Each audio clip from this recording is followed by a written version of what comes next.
thank you both for being here. Would you mind introducing each of you? Yourself, sir? Yeah, sure. My name's Ben Johnston. I'm an Independence for Canberra candidate in Currajong. And Dr. Vanessa Picker. I'm an Independence for Canberra candidate in Brindabella. Perfect.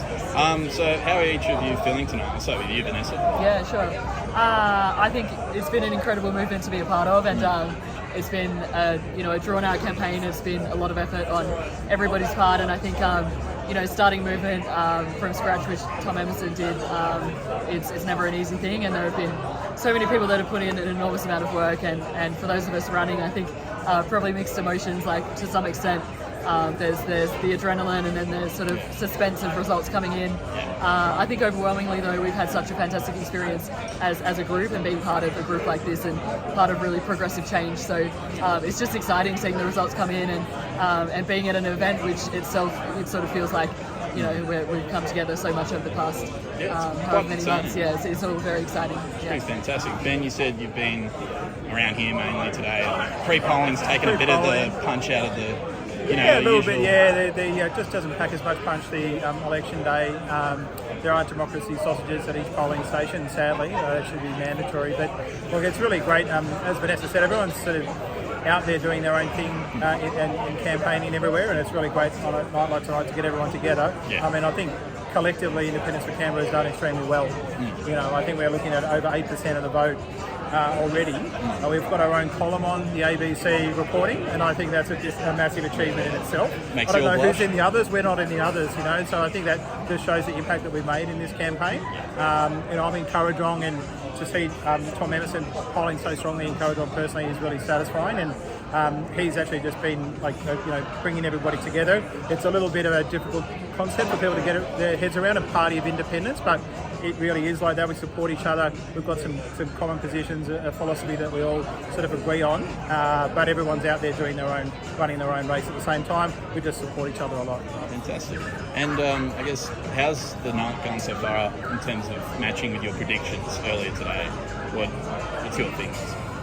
I think honestly predictions have been quite hard because I don't think there has been particularly a lot of polling done, or not that we have had access to anyway with this election. And being a grassroots movement, I mean, it would have been fantastic to have polling along the way, but we didn't really have that. And to my knowledge, I don't even know that all the majors did, or they certainly didn't share it anyway. So I mean, in a way, we're sort of the untested, unproven commodity, asking people to put their faith in us and vote for us. And it's been hard to know. Like, I've been optimistic, but at the same time, I think that it's easier for people to talk about wanting change than to actually vote for change. So I've been really interested in seeing the results, and I think overwhelmingly, as Ben said, like collectively we've done so well, and we're seeing people like Tom Emerson poll extremely well. So I think both collectively, and there'll be some individual stand-up performances coming from this. But we spoke about at the start of the night the fact that, like, even from a policy perspective, many of our policy positions have been taken up by the majors, or has kind of probed and pushed them to go further with their commitments, and so that in itself is already a win, and I'm sure there's more to come once all of the results have come in. Yourself, Ben? Yeah, absolutely. But I think Vanessa just really hit the mark there. Just by being, we've made a big impact in this election, and from the votes themselves. I mean, I think, but then also the policy positions being adopted by the major parties, and I think it's really good just to keep that sort of pressure on the government to be accountable and to just do a little bit more, And I think, I think ACT Labor, look, they may still well get in, but it's like this has been a hell of a competition this time around, and I think it's going to stay that way. And so far throughout the campaign, I mean, there's been a lot of ups and downs for every party. What's been, I guess, the toughest thing for both of you during this last few months? I think for me, I've experienced that. I think it's quite different running. As a woman, I'm going to be honest, I think there has been a whole lot of gendered treatment that I've faced, and I know that it's not just the gendered angle. I know that there has been a lot of racism and other things experienced as well. So I think that we pride ourselves on being a really progressive jurisdiction, but from my perspective, I don't think that the experience on the ground of running as a candidate quite matches up to the treatment that we should be affording our politicians, no matter what we think politically. I think that there needs to be a conversation around treating candidates and politicians with maybe a bit more kindness and respect than what I've seen on the campaigning trail. Having said that, my experience with Independence for Canberra and within the party system, as Ben said, party, but we're a group of independents. My experience internally within that has been incredible. And so this is, I'm talking about to some extent the toxicity of the system itself and how I think that kind of flows out to treatment from the public. Yeah. And for you, Ben? Well, yeah, I mean, as a a big man, I don't tend to be treated in the same way that unfortunately Vanessa has experienced. So, but for me though, I think just being part of a really collaborative, positive team and movement. I mean, that's the way it's really so exciting to be part of that, and it's just been an incredible journey for all of us, over a number of months now, and just to work collaboratively together and support each other. It's actually been one of the best things I've ever done in my life. Absolutely.